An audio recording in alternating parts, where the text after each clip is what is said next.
প্রিয় দর্শক, চাঁদপুর শহরের প্রফেসর মোল্লাপাড়া জামে মসজিদের ঘটনা।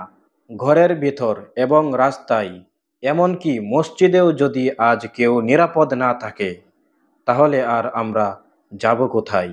জুমার নামাজ শেষ হওয়ার পর মুসল্লিরা বের হয়ে যাচ্ছিলেন।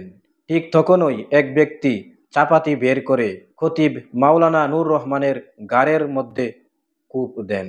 এই আঘাতটি কানের পাশে লাগে, অতঃপর প্রচুর রক্তক্ষরণ হয়। ওনাকে দ্রুত হসপিটালে নেওয়া হয়, 15টি সেলাই দিতে হয়েছে। আর এই আসামি বিল্লাল হোসেনকে মুসল্লিরাই ধরে পুলিশের হাতে তুলে দেয়। তাহলে ঘটনার মূল কারণ কি? জানা গেছে খতিব সাহেবের খুতবা এবং বয়ান তার পছন্দ হতো না। সেই থেকে ক্ষিপ্ত হয়ে উনি চাপাতি মসজিদে আগে থেকেই লুকিয়ে রেখেছিলেন। তাই বলা যেতে পারে এটা ছিল একটি পরিকল্পিত ঘটনা।